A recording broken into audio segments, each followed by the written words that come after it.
one event I'm here to mention to you all is on March 16th. It's a week from this coming Monday at 7:30 p.m. in Potter Hall Theater on campus. A recital featuring myself, my colleague Nathaniel May, Emily Joeli, and Evan Hart from the History Department.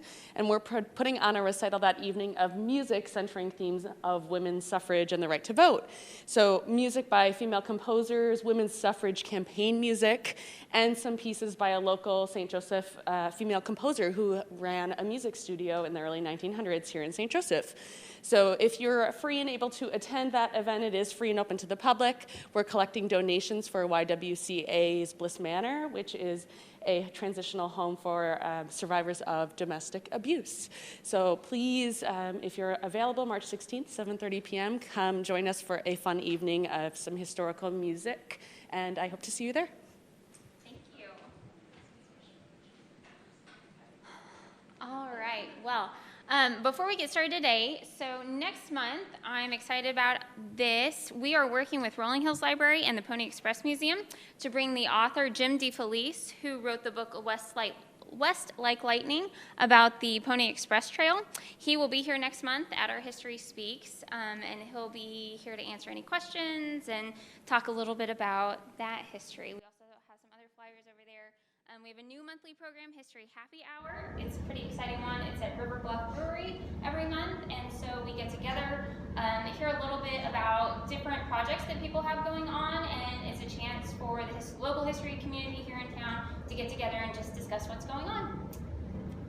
All right, so today we will be talking about suffragists in St. Joseph. I am Jennifer Sanders-Tutt. I'm the local history librarian here. I've always been passionate about suffrage and its history, and so this year is the 100th anniversary of the 19th Amendment. So I was really excited to be able to research local suffragists here in town and talk about them. A note on the term suffragist versus suffragette. I think probably growing up in history classes, I always heard the term suffragette. I think that's what's in a lot of books. That was a diminutive term. They hated that term. They preferred the term suffragist. Et was like, oh, you're cute, you want to vote, that's nice. They always prefer the term suffragist. So that is the term that I use throughout this presentation. The scope of the presentation, we'll start and just kind of briefly cover before the 19th Amendment. We'll start in 1878 and then jump to 1920. We'll focus on some women here in St. Joseph that were passionate about the cause. The suffrage movement in the United States really took off in the Reconstruction era. That's when women started really mobilizing. The first amendment, or the first iteration of an amendment that they tried to pass was in 1878. It was Senator Aaron A. Argent who took it to the floor. The measure failed, 16-34, but it had some support. And Senator Argent, his wife was an avid suffragist. She was friends with Elizabeth Cady Stanton and Susan B. Anthony, and she was very active in the movement from the beginning. And so the issue of whether suffrage should be a state issue or a national issue, an amendment issue, it goes back and forth throughout the years up until really it passes finally. And so we see this back and forth throughout the years. So 1913, you have the first major organized parade from women marching in Washington, D.C. In 1917, we'll see the U.S. enter the war, and momentum from women pushing for the vote really picks up. And 1919, it passes, and 1920, it's ratified and becomes law. For our purposes, we're going to start with 1914, when it's still a state issue, and we're looking at the 13th Amendment in Missouri, is what they're pushing for. There was even a club, it was called the 13th Amendment Club, and they were really pushing for it. They thought they would get it this time. And so there was a big feature in the newspaper about several local suffragists, and they interview them and ask them why they want the vote. And these are all prominent women in the community. They're very active in different organizations and clubs, and they care about the community. And these were a lot of fun to research. Some of them I found more than others, but they're all fascinating women The first one we will talk about is Nancy Dorsey. She was a nurse here in St. Joseph.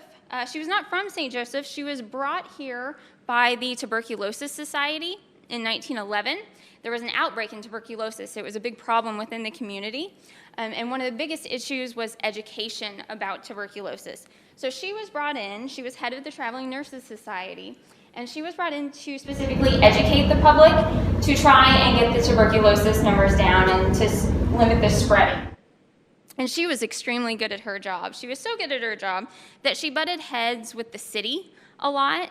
And eventually she was kind of removed from some boards because she was a squeaky wheel. And so she wasn't willing to let things just kind of lie. And so the issues that she was concerned about were public care, child labor, and specifically exploitation of women in labor.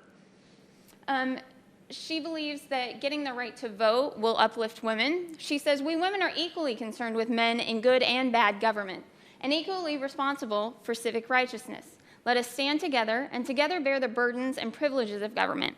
So she's acknowledging that this is not only just a nicety, it comes with weight and responsibility, and she believes women are absolutely up to that task. She was one of my favorites. When she finally leaves in 1916, the entire community laments her leaving. Everybody's very saddened, and she really did help the tuberculosis issue in St. Joseph. Our next suffragist is Etta Winter. Etta Winter her husband was a preacher, and so she interacted with a lot of women through her congregation. And one of her biggest issues that she was concerned about was literacy among women. She's really great. She quotes statistics. Librarians love statistics. And so looking at this, she goes back and looks at the 1910 census and states that women were 22% less literate than men. And so this was a great issue, especially when we're talking about voting. She argued that in states that women were allowed to vote, there was a difference in the quality of people who were elected into office. And you'll see several large reoccurring themes, and this is one of them. Women are concerned that men are the ones voting, and they're not voting people of good quality into the government. And if you get women in there and allow them to vote, then you'll see a change in the quality of your governments on every level. She was also a member of the Women's Christian Temperance Union, and suffrage and temperance usually go hand in hand a lot of times. That's partially why there was so much opposition to it. But she believes that most of the opposition in Missouri specifically comes from those who are the purveyors of vice, so alcohol and gambling. They don't want women to have the right to vote because they're afraid if they get the right to vote, then those things will go away. She says, I believe in women's suffrage because I believe in real democracy, representing the will of the majority of the intelligent, responsible citizens governed. And so she is all about women are equal to men, and they should have the vote. She also speaks at Chautauquas.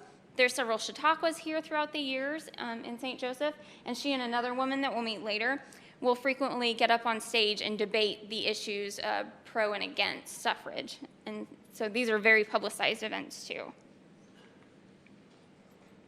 Our next suffragist is Lydia Swift. If you're familiar with Swift & Company, the Swift meat packing company, she married into that family. And so her specific stance is on the quality of food and milk specifically. So you have a family member publicly saying we need to be more concerned with the quality of the food that we are giving to our families. And she believes that it is women that are the most concerned with the quality of food because they're the ones buying it, preparing it, and serving it up to their families. So they're the ones that are most concerned. And it is interesting that she would publicly come out and say this because you have to think maybe by proxy that this is also Swift & Company saying we support women's suffrage. So that's a really interesting stance that she has. She says, it seems to me that there is no stronger argument in favor of women's suffrage than the fact that it gives women a chance to protect themselves and their families from the makers and sellers of impure foods. And this is also several years after Upton Sinclair's The Jungle in 1906. And so that really got everybody really in a flurry about the practices of meat processing. in the industry. And so she's saying that even after all of this, and they passed the amendment that's supposed to, pay more attention to the quality of meat, you're still having issues, and that's because you're not letting women vote. Jenny Lauder is one that I had hoped to find quite a bit on and ended up not finding a whole lot. I'm hoping eventually I will, but she seems to come from a pretty egalitarian background. Her issues that she's concerned about are crime, human rights, and the impact of society on children. She's a mother, and she talks about that. She talks about when she became a mother and she had to start sending her children out to school, out into society. She saw that the world around them was maybe becoming more and more immoral, and that was a great concern for her. And so it's another issue of government and kind of you have the big politics impacting society, not just the way that towns and states are governed. And as I said, she came from probably an egalitarian background. She talked about when she presented the issue of suffrage, the question of suffrage to her father, she said he thought for a moment, and he was a man of few words but good character. He could not see the justice in one half of the population deciding the other half should have nothing to say in regard to the management of affairs of the home, city, and state. So that's an interesting stance, especially for men to have at this point. Next, if this structure looks familiar, you may have seen it. It's 2618 Jules. It's on the south side of Jewel Street, just off of Noyes. It's a really large structure. I think it has blue siding now. And it's much too large to be a family home, and it's much larger than the structures around it. That's because it was initially built as a private school for girls. Eliza Alice West, she went by E. Alice West and often Alice West. She was brought out from the eastern part of the country by a lot of the big name families in 1910. And they brought her to teach their daughters. She came and she set up this school, and the school was probably pretty liberal for the time. It was teaching girls not just, the basics that they might learn at other schools, but they were learning, they would put on big productions of plays, different plays, and they had a lot of stuff that you wouldn't get like a private school or like a tutor or the public schools at that time. And she was very outspoken. She seemed to be an ardent suffragist all the way through her life. And she talked about power in the hands of men ignores the specific problems of women, and that specifically political power in the hands of women would uplift not only women, but men would benefit from it as well. So if you give women the vote, it's going to allow everybody to make a better society.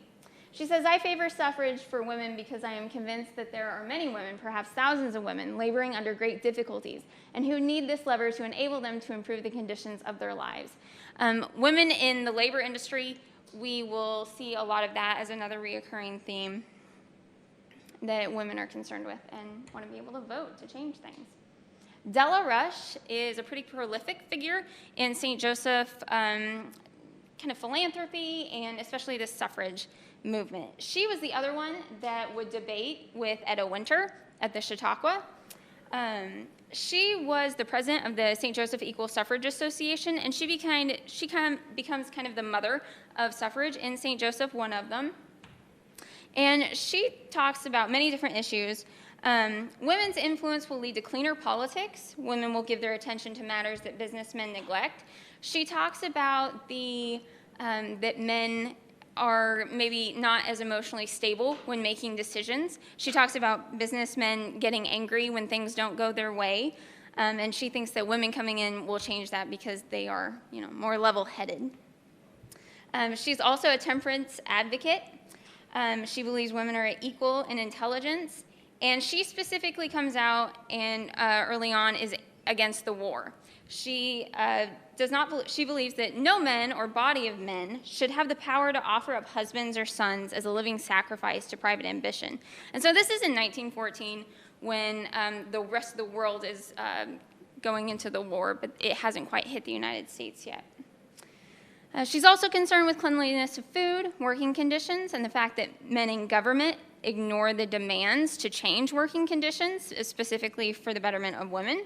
And she is a huge critic of the local city government. She rages against the city council, saying that they make promises they do not keep, and they build paper houses. And she's talking about that in terms of promises, and she talks about how they seem to be making business deals that are lining pockets and not bettering the community, and that is obvious, and she wants to get in there and change that.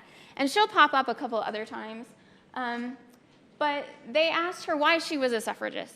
And she says, "Why am I a suffragist? Because the women of America can control the future destiny of this country, and their influence will always be exerted for the high, pure, and better in government." So she firmly believes that women are going to change the country for the better.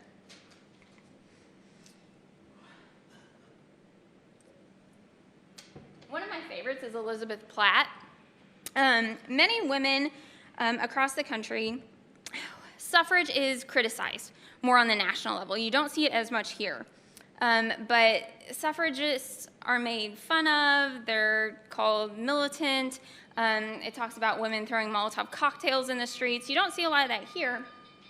A lot of our St. Joseph suffragists were really skilled at controlling the narrative that they put out.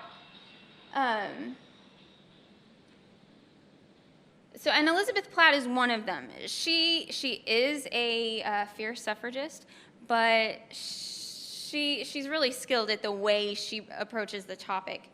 At this time, in 1914, when she is interviewed, she's the president of the Women's Federation of Clubs, and you don't really see them take a stance as an organization, and later on, they are very careful to stay out of the issue of suffrage.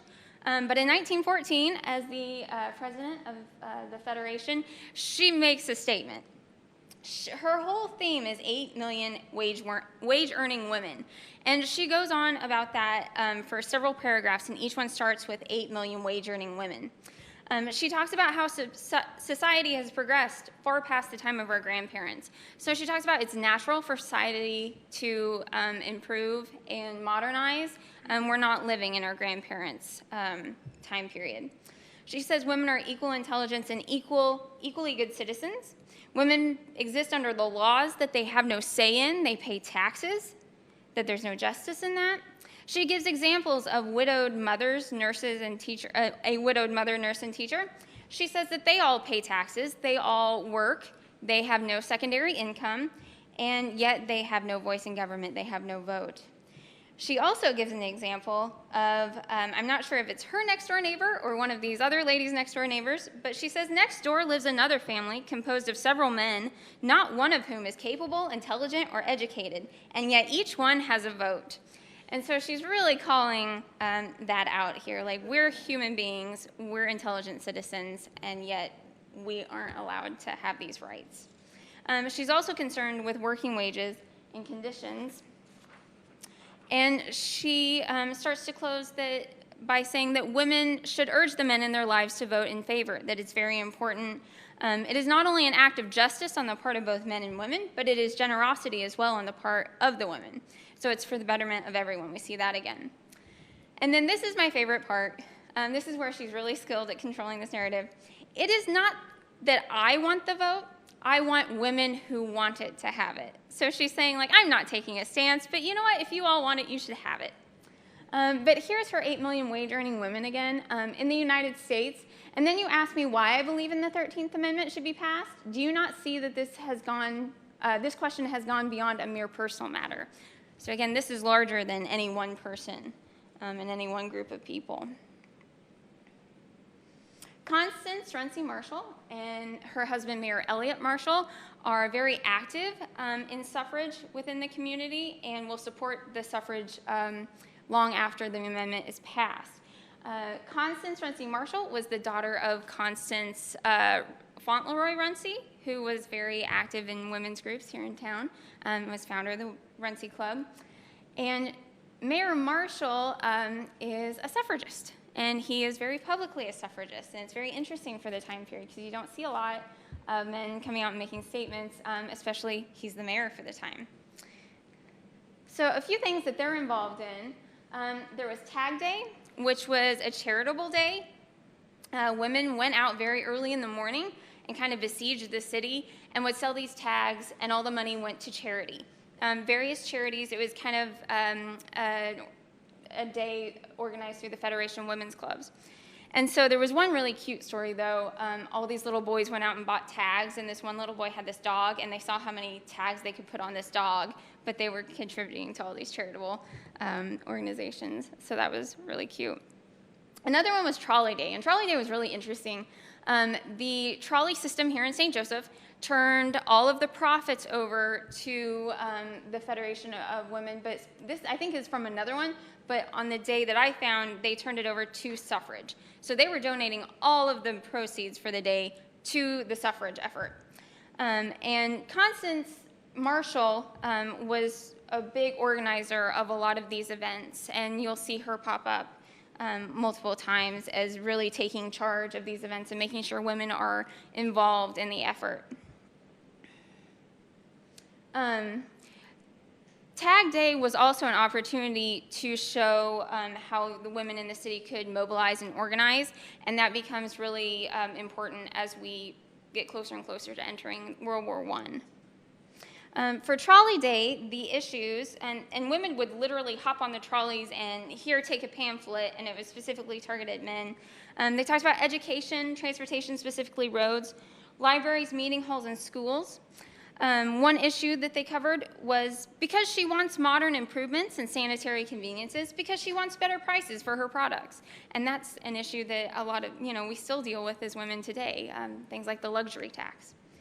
Food, diseases and cleanliness, city government, wages for women, factory inspections. They point out that there are 6 factory inspectors at the time, and not one of them are women, especially since a lot of women are the ones working in these factories. The contract labor system, that was essentially forced immigrant labor that was contracted through the railroad. And the age of consent in Missouri. At the time, it was 14. But you had to be 17 to get married. And so they talk about the injustice of a girl being able to consent to her own ruin before she's able to consent to be married. And so that's another huge issue that they try to tackle. In 1915, Mayor Elliott Marshall gave an address to the Missouri Equal Suffrage Association because they had their meeting here. And he said, women are the equals of men in every respect except that of brute force. So why shouldn't they have the ballot?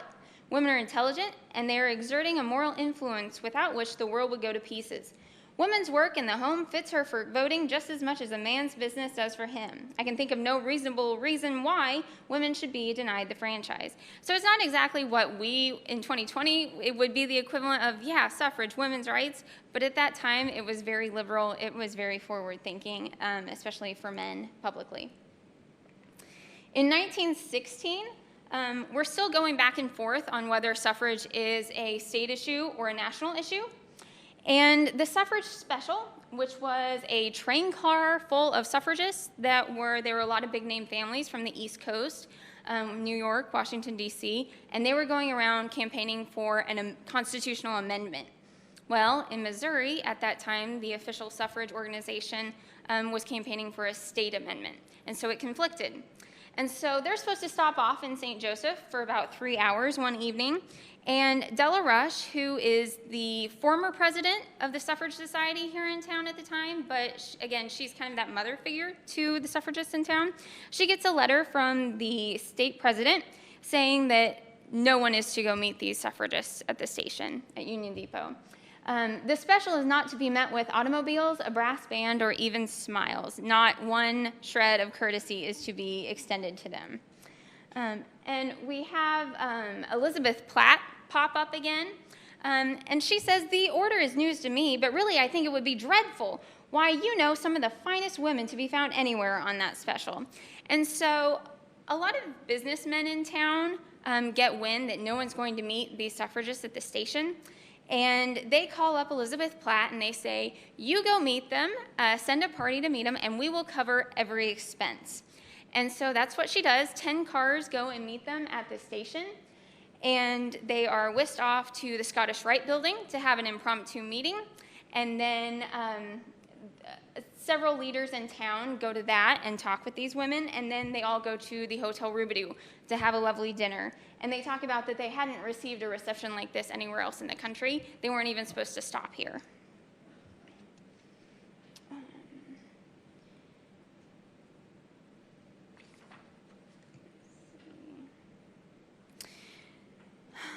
So who knows what we're looking at here? This photo. Look familiar to anybody? Yes. Oh, yes, it is. But it is from the Preparedness Day Parade. So in 1916, we knew we were on the verge of entering the war to end all wars. And so everyone in town was expected to participate in this Preparedness Day Parade to show support for the war, to show support for those who would be going off to war. The women's division was headed up by Constance Marshall and Della Rush, and they urged every women's organization in town to be a part of this. And so some of the women that were involved were the Equal Suffrage Association, the Women's Relief Corps, the Daughters of the American Revolution, the Surgical Dressing Society, and the Red Cross nurses. However, this parade was about 40 blocks long. It was a pretty big parade. Banks closed, everybody closed, so everyone in town could go to this parade. And they said in terms of relationship to population size, it was the largest parade out of any that was held. So a lot of women maybe don't want to walk 40 blocks in the shoes that they had to wear at the time. But Della Rush gets wind of this, and she says, I have heard some women say that it would be too hard to walk so far tomorrow. It may be that you women will be called upon to suffer much greater hardship and sacrifices than to walk a few blocks in support of the cause of national preparedness. Every woman here should be in the parade. You are all urged to form in the women's division at 2 o'clock tomorrow afternoon at 4th and Francis Streets. And so we see some women right up here that would have been part of that. I'm not sure if they were suffragists specifically or with another group, but they all kind of wore the same thing. And so Della Rush is calling out, you know, we have to set good examples. If we don't come out for this, why, if we're not showing support, why are they going to be inclined to give us the vote? Especially when this cartoon over to the side was reprinted in the news press during 1913 and the parade in Washington, D.C. And so it's supposed to be critical of suffragists. They start out, they're doing great, halfway through, and by the end of it, they've given up. And so when there's critics out there like that, Della Rush is saying, you're going to get out there and you're going to march and you're going to like it, and then we're going to get the vote. And so we'll pop ahead to 1917, when the United States has entered the war, and many women are against war. That was part of one of the suffrage platforms. Right here, next on the other side of the banner, you see U of Missouri. That's a representative from Missouri protesting in front of the White House. And it's in 1917 that women are gathering in front of the White House, and they get arrested. Oops, sorry, lost my quote.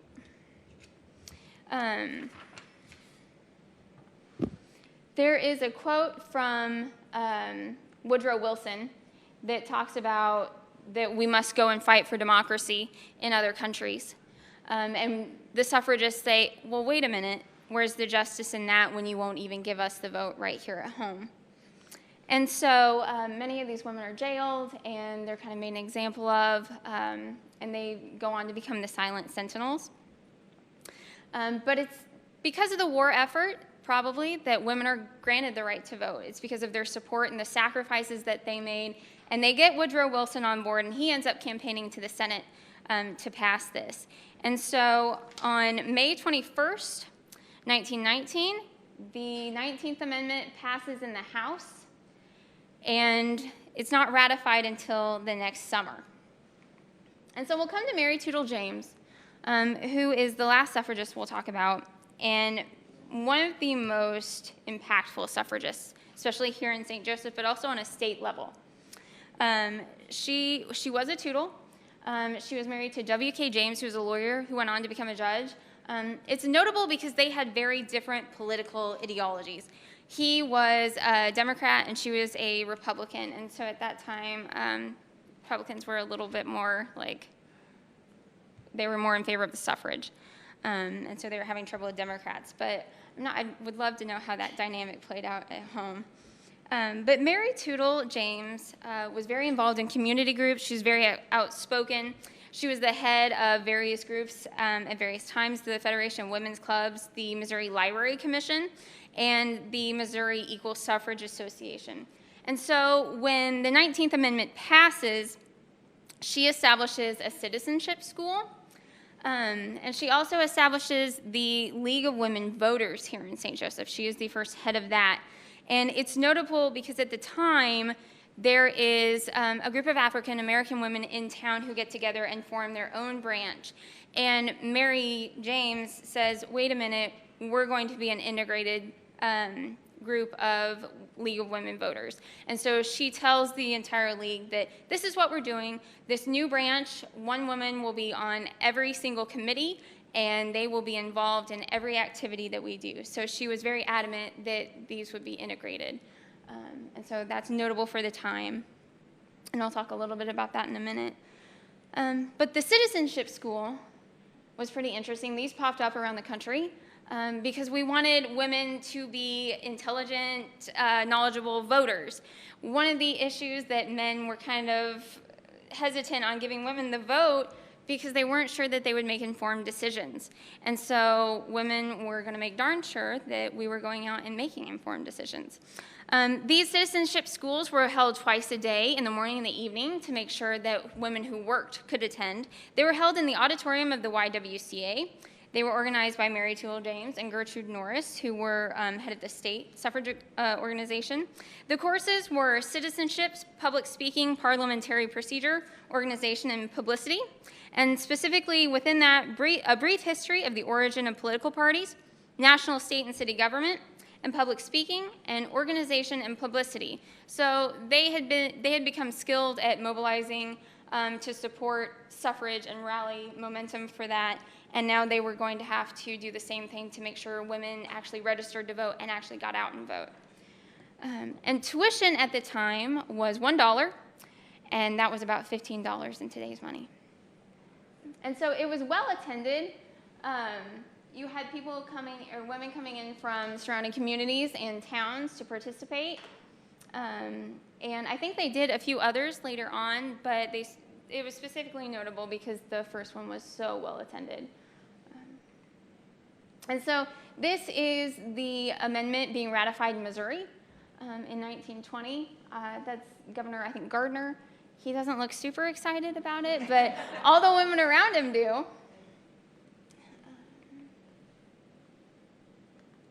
So the reality of the 19th Amendment, though, was the lack of inclusion and intersectionality in the movement.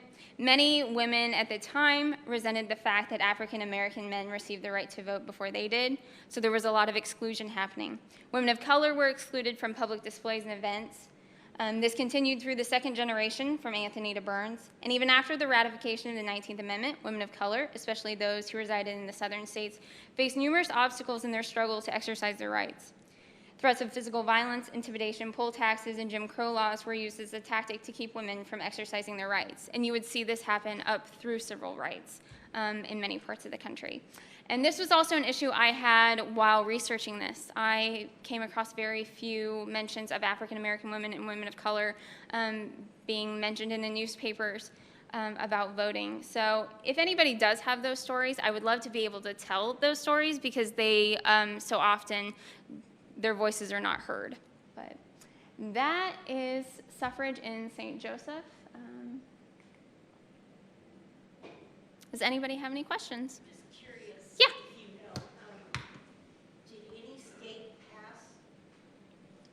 This is just to get everyone's. Okay. Sorry, they'll be coming around with the You microphone. freaked me out. You're not on camera.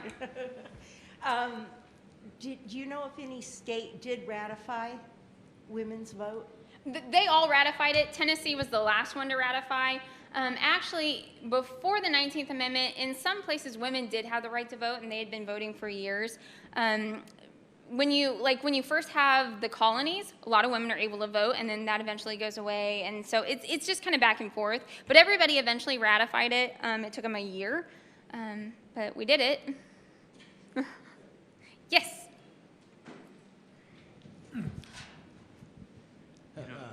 How old would they have to be to vote? I can't remember the legal voting age at that time. Yes. In Britain, it was 30. Oh, really? So, I did not know that. Which was significantly older than And I will find that out because now I'm curious, but I'm not sure. That wasn't really mentioned in some of the research I did. Yes. I'm just curious, Jennifer, about what you know about the League of Women Voters. My mother, being a past president, is here today, and Very exciting. and was very proud at serving in integrated League of Women Voters in her day. But did it go back to the 1920s in St. Joseph then? Yes, so 1919, as soon as this bad boy passed, they established a League of Women Voters because they wanted to mobilize. And I'm not sure, I do know that there's not one here anymore. And so, actually, I reached out to the state because I found this out because I was going to contact them to see if they had any information, and I found out there was not one. And so I'm in the process of talking to the state organization to try and get one going again. So we'll see how it goes. But yeah, they established one right away, and it was Mary Tootle James. She did it, and they popped up all over the country immediately. Yeah. Anybody else? Oh, yes. Oh. Kelsey Shears was really about our only woman of color active in the League of Women Voters. So I would have been active in the early 60s and 70s. And at that time, we were very interested in being sure that restaurants and so on, that blacks could go to all places of public accommodation. And that was what we, and then we also were active in just getting information by candidates when elections are coming up to get out to vote in general. But we were past the time when we specialized in women. I mean, it was for all people to vote. Yes, now it's a lot of it's about just getting people registered and getting out there to vote. Only about, let's see, what is it, 40 to 50% of people who are eligible are actually registered in Buchanan County. That number is wild. And so that was another reason why I'm like, well, that doesn't seem okay. So we need to get people registered to vote. We are actually a place that if you are not registered to vote, you can pick up a registration card, and you can even, I think, do it online now through the Buchanan County Clerk. And so it just takes a second. But, yeah. I just think it's interesting now understanding that at some point there was organizations to help women know how to exercise their civic duty, and now women are helping all of us through League of Women Voters exercising our Yes. civic duty. So. Yeah, fantastic. Thank you. Yes. When did the League of Women Voters, when did that stop? So when did they? I haven't found, because I was looking for that. I am not really sure. Do you know when they disbanded here? So I'm going to try and find, like, dig in a little deeper. I saw where, like, there was a few years ago, the state level came here for, like, a ceremony that they had done, and I thought, well, that's weird. Why didn't we have anybody local? And that's when I found that we don't have anybody local now. So if you're interested, let me know. Surrounding areas, they still have. Let's see. Yeah, there's one in Kansas City. There's several throughout Missouri. Actually, like, we're kind of third in line now to do it because I think Joplin and Cape Girardeau are establishing ones. And so it seems there's an uptick in Women League of Voter local chapters, so that's exciting. But they're all throughout the country, and they do recommend if you don't have a local chapter, you can go ahead and affiliate on the state level or the local, or like the most local one, but hopefully we'll have one here soon. It's been in recent memory. I remember going to their candidate forums. Oh, really? Okay. Like within the last 20 years, maybe. Okay. It's hard, it all blurs together, but they did always meet at the YMWCA in that lovely room. Well, I wonder, because I and thought they there used to was have one. a beautiful plant sale. Oh, The okay. League of Women Voters had a plant Good to sale know. in there. All right. For one thing, many of the newspaper and all the various news media are very active in getting questionnaires to candidates now and giving them chances to speak. Mm-hmm. And whereas earlier on, we felt that we were one of the few who would really go to each candidate, and then the newspaper would broadcast, would print it for us if we would do their work of gathering the information. And then other organizations too, school districts and various town clubs have candidates meetings now. Mm-hmm. Wow. All right. Well, thank you very much for coming today. And again, happy Women's History Month.